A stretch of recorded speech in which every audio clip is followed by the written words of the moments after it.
right, thank you.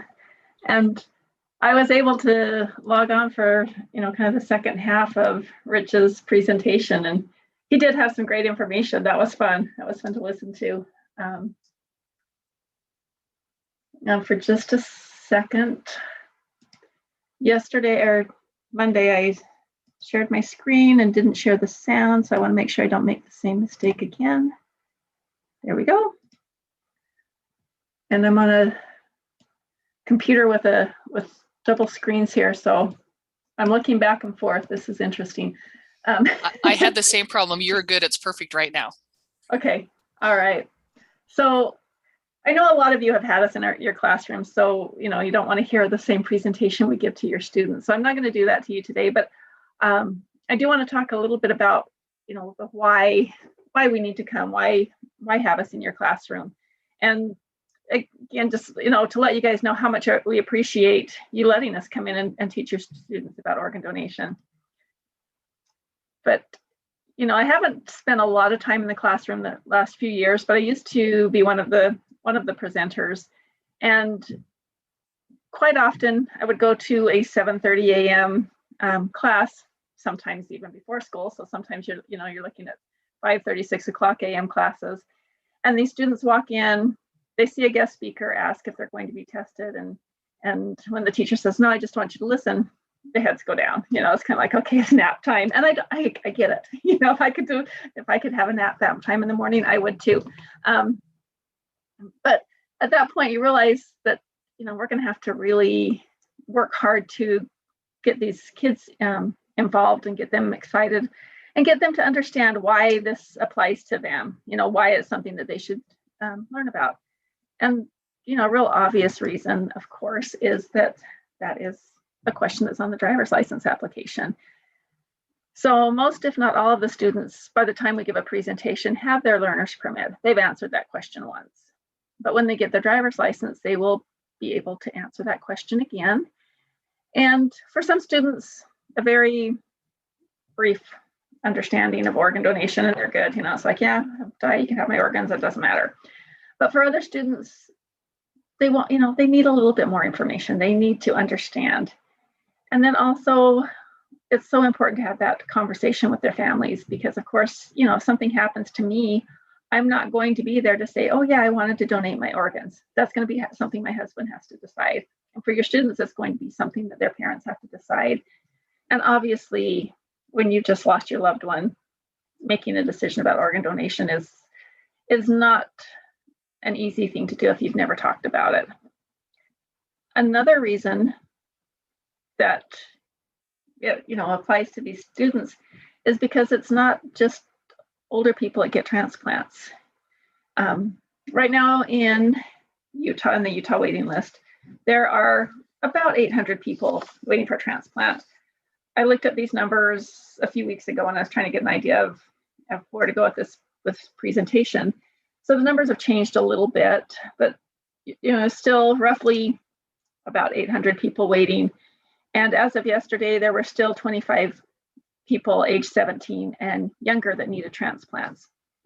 So if you look at the numbers down below, it kind of breaks out what organs the people on the waiting list that are under 25, what organs they are in need of. So just for an example, 11 teenagers or kids are waiting for a kidney. Out of that 11, the age breakdown, there's 11 to 17, and nine of the people waiting for a kidney are between the ages of 9 and 17. And if you think about dialysis, you think about going to a dialysis center 3 times a week, being hooked up to a machine for 4 hours at a time, possibly getting up really early so that you can do that before school and still have half a day of school or whatever. That's rough. It's not something that a teenager should be worried about. They should be worried about prom, if they have a date, or if there's even going to be a prom this year because of COVID. But they shouldn't have to be worried about whether or not they're going to be able to get a kidney transplant, and they shouldn't be having to go to dialysis. It's just a very difficult situation. But for those teenagers that are on the transplant waiting list, they need a transplant. And if you're looking at kidneys, they can get a kidney from an adult. That works. If you're looking for a heart, you need to have somebody that's, roughly the same height and weight as you are. It's gonna be better if it comes from someone closer to your age. So as much as we hate to think that, something's going to happen to one of these students, we also know the reality is that things do happen. And this is an important thing for your students to start to understand how their decisions impact others. But if we don't tell the students, how will they know? If they don't, I was never taught in school. And I remember going to get my driver's license at one point, and the lady behind the counter said, "Do you want to be an organ donor? We can put a sticker on your license." And I was like, "What? I have no idea what you're talking about." So, that we need to educate the students. And a lot of you, especially those driver's ed teachers along the Wasatch Front, have met Jerry Osman. She's one of our school presenters. She comes and gives our school presentation, but she also talks about her son, Sebastian. So this is a picture of Sebastian. And from what I understand, I never had the opportunity to meet Sebastian, but from what I understand, he was a fun-loving kid. But he was, probably one of those ones that didn't always sit quietly in class and listen. I know you guys don't have any students like that, but that's kind of the impression I got. But his teacher said that the day they did that somebody came and did the organ donation presentation, Sebastian listened. He paid attention. It touched him for some reason. And he went home and talked to his mom about organ donation. And at the time, Jerry was not a registered organ donor. But of course, our son comes home. "Hey, Mom, I want you to know, that I'm going to put yes to organ donation on my driver's license." And none of us think anything's going to happen to our children. So it's kind of like, okay, whatever. Unfortunately, a couple of weeks later, Sebastian was involved in an auto pedestrian accident in front of his high school. It's actually on his way back from lunch. And after being in a coma for about a week, the doctors realized that, Sebastian was not going to survive his injuries. And his mom made the decision to say yes to organ donation simply because he had talked to her. She says she's almost positive she would have said no otherwise. And, we have a video that we did with Fox 13 where Jerry tells her story. And I'm not going to show the whole thing, but I want to show just kind of a 30-second clip of her talking about what that meant to her.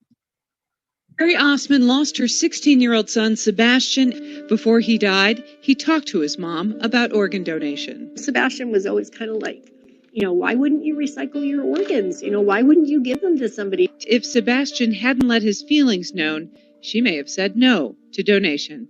For me, when I lost him, I wasn't sure what I was going to do. I wasn't sure how life was going to go on. He was my only child. That was a tremendous loss for me.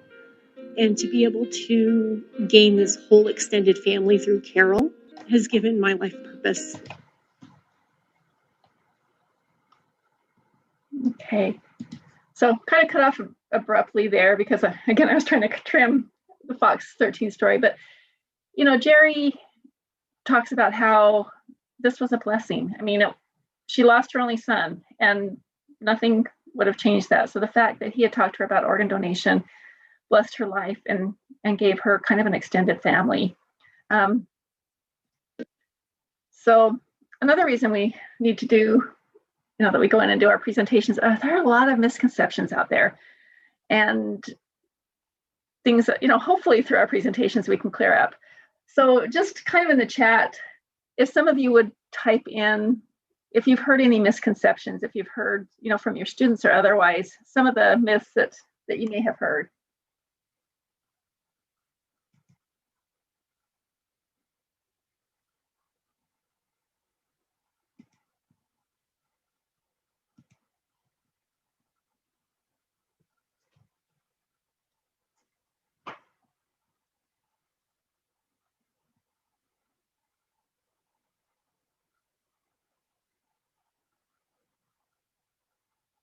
Okay, so I've got some great chats come up here. Thank you. I appreciate you guys doing that. And, the stuff you're putting on there is the same stuff we hear. Some people are worried about the religion. Some people are worried about the funerals. But one of the things we hear quite often is that, the doctors are going to let me die if I say yes to organ donation. And it was kind of interesting. Again, we did those stories with Fox 13. And they did a story about it with a couple who their infant son had passed away and was an organ donor. And in the course of that interview, the father did say, as a teenager, he thought the doctors wouldn't let you, the doctors would let you die. So she went ahead and she, Hope Woodside, she went ahead and recorded what he said and then put it in another story that they did. And so again, just a short clip with him talking about kind of what he thought as a teenager.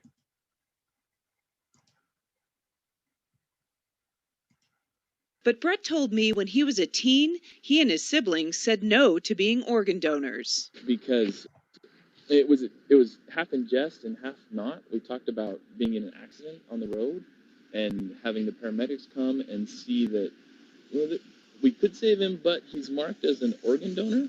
So maybe we don't save him and we save a bunch of other lives with his. We joked about it, but at the same time, it was a question. Okay. And I said, we joked about it. It was in jest, but it was a question. And I think, that is a question for a lot of students still. And some of the other things that you've written there, I've had students come up to me. Sometimes they'll ask during class. Sometimes they're a little shy and they'll come up after class and ask the questions that they have. And a lot of times what they come up and ask after class is if they have some underlying health issue and they want to know if they still can be organ donors. So it's nice that we're able to come in and clear those up. So here's kind of the why we do this. In our presentations, I know we talk a lot about different recipients. And so I thought I would share Alex. I don't think we have him in any of our presentations right now, but Alex is one of my favorites. I just love this kid. He was born with a congenital heart disease called hypoplastic left heart syndrome. Sorry, kind of brain block there. Hypoplastic left heart syndrome, which basically meant that the left side of his heart had not developed. So he'll tell you that he was born with half a heart. He had a series of surgeries that, kept him alive, got him through his toddler years. Eventually, he had to have a heart transplant when he was about 7 years old. And he's now in junior high, and he's just this upbeat, great kid. And it's interesting, in a lot of transplant recipients are this way. He's kind of an old soul in a kid's body. So he's still a kid. He still has a kid's personality, but he spent so much time with adults and in hospitals and dealing with things that most kids don't deal with. That he has a very, very mature outlook on life as well. Had a chance to talk to him last fall when, we were all trying to decide. The schools were just trying to decide: do we open back up in person? What do we do? And then when schools decide to open back up in person, it was kind of like, well, what do we do? What families have to make that decision.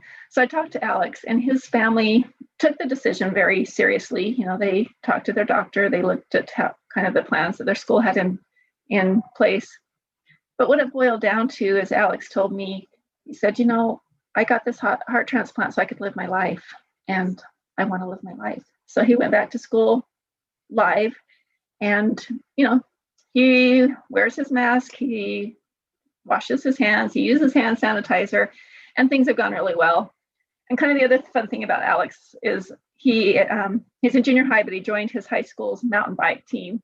And he's having so much fun because this is something that with his heart transplant, he basically could play video games and he couldn't keep up with other kids. So that's the why. That's kind of my motivation when I start to, sometimes you start to feel bogged down with all the day-to-day things that you have to do at your job.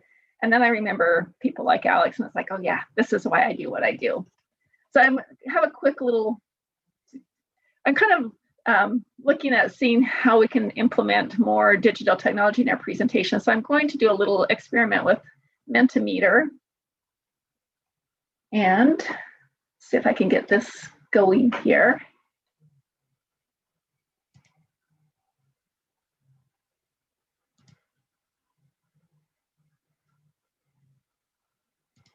Okay, so I'm going to ask you, I've got to share my screen again if I can figure out where to do that. New share, there we go. Sorry. So I'm going to ask you to, if you can see the screen there, go to Mentimeter or menti.com, and I'll put it in the chat. And then type in 5606703. And I put that in the chat. And then just type in 2 words that you would use to describe organ donation. And what you see on the screen are kind of the results from Monday's presentation.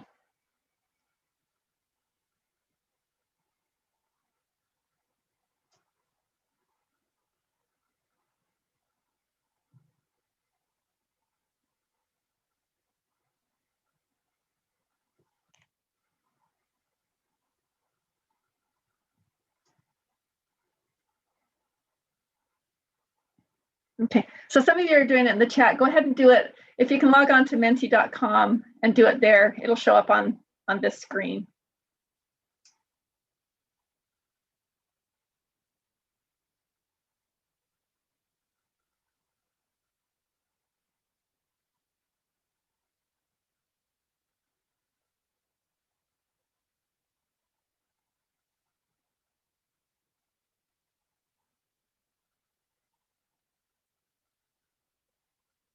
And I think this, if we can make something like this work in your classrooms, like I said, I'm kind of trying to experiment with things and see how they would work in a classroom setting. But I think this is kind of fun, a fun visual that your students might enjoy. So, okay, now I'll get back to my PowerPoint.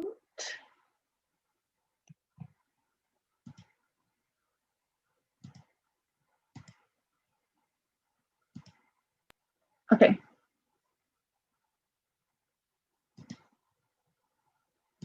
And I know this past year has been a crazy year. I remember a year ago, March, when schools first, we first got that notice that schools were going to be virtual. And I can't even imagine as a teacher, the pressure that has been put on each of you in the last year. And, for my team, they were sad. We love going into the schools. We love the students. But I put up our numbers from 2019 compared to our numbers in 2020, just so that you can kind of get an idea of kind of the impact that it had on us. In 2019, we were able to give just over 1,800 presentations and give presentations to over 55,000 students.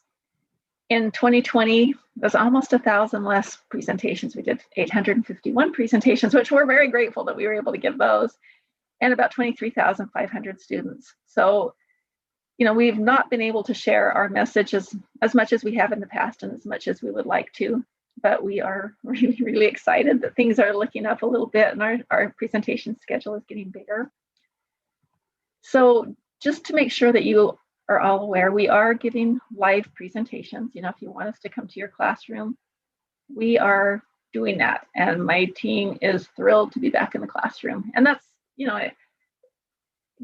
that's our first preference. It gives us a chance to see the students' faces, talk to them, answer questions, kind of get a gauge their involvement or their attention level. But some good things came from the pandemic. We learned how to give a virtual presentation. 18 months ago, if you would have said you wanted a presentation via Zoom, I would have had to do a little bit of research to even find out what Zoom was, because I had never used it before. But we are now able to give virtual presentations. So if you would like a presentation, but you're not able to have a guest speaker physically come into your classroom, we'll do a virtual presentation. For those of you who are in rural areas that we haven't been able to, make it out to those areas in the past, we would love to give a virtual presentation to your students. And then we also were able to put some stuff online. And so if I talked to some teachers that do online presentations online classes, and they tell me, the class doesn't meet at a specific time. We are able to give assignments. And so if you have an online class and you want some materials, we also have the option to do that. And if I get to my next slide here, I give you just a little bit of idea of what our online presentations look like. or the online materials. Okay.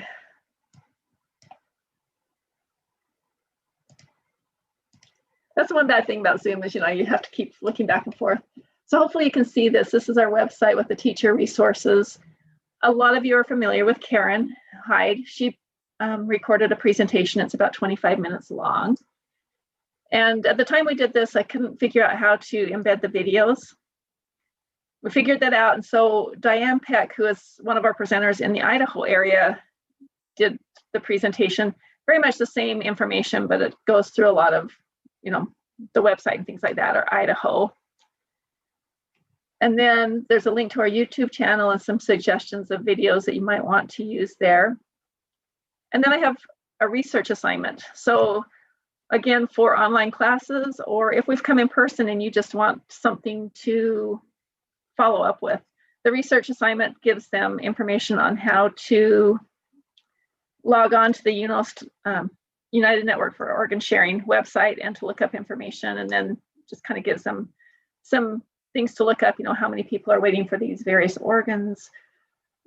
You can look at gender and age and all those types of things, and it just gives students a chance to kind of delve into some facts and figures a little bit more.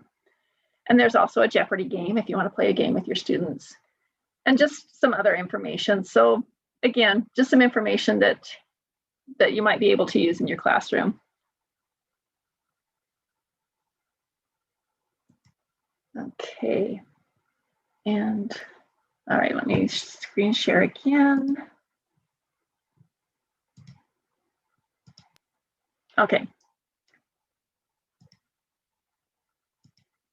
And then one thing that, again, I've kind of toyed with the idea the last few years because I feel like we're getting to a much more digital age. But a lot of my presenters have kind of pushed back about using devices in the classroom.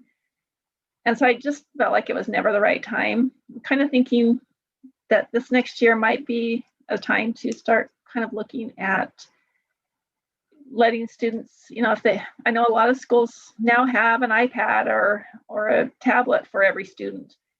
If all of your students have a device, is it the time to start having them look up information in class, kind of get a student involvement by asking them to do some things with their devices?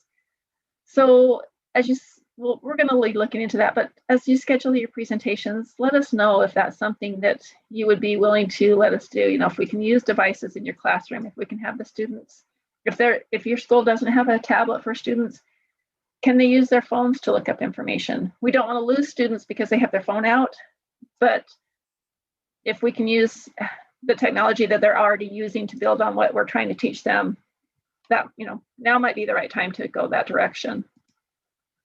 And then finally, just again, information that we kind of go through in our presentations is that one donor can give sight to 2 people. They can save 9 lives through organ donation, and they can help 50 or more people through tissue donation. And that number actually should probably be more like 75. And then finally, I found this quote that, made me think of you guys as educators, and then also of my team and what we do. It was a quote by Shai Reshef, and he said, "When you educate one person, you change a life. When you educate many, you can change the world." And as teachers, you're changing the world every day. You're changing, attitudes. You're changing education levels. You're making an impact on these students' lives. And we just really appreciate the opportunity that you give us to go into your classrooms and, have that little bit of opportunity to change the world as well. So thank you for letting me come and talk to you about our presentation. And again, please know we are available to come in and give live presentations. We're also available for virtual presentations, and the information's on the website as well. So any questions anybody has for me? I'll look at some of the comments here. And thank you, I appreciate the comments here that, some of you, even though we haven't been coming, you're still sharing our information. Some of you have been using our online resources, and I really appreciate that.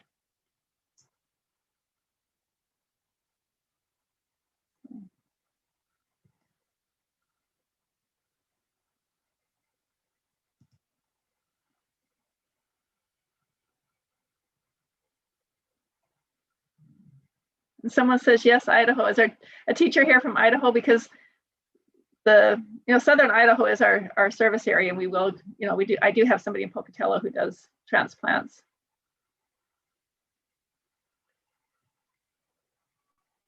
Or not transplants, presentations. Sorry, I was reading comments and got things kind of combined. So.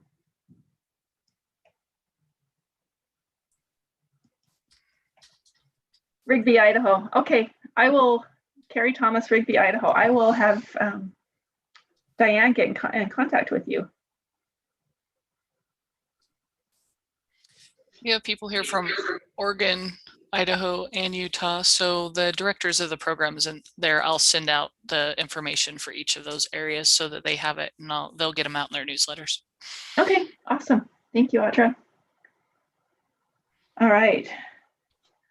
Well, again, appreciate you letting me be here, and I'm hoping next year can be in person because, I really love interacting with you guys, and it's kind of weird just seeing my own face on the screen and not yours. So, I look forward to next year when we can have this in person, live and in person.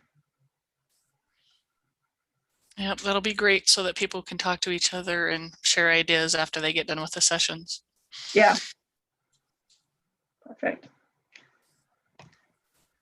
Thank you, Dixie. I appreciate it.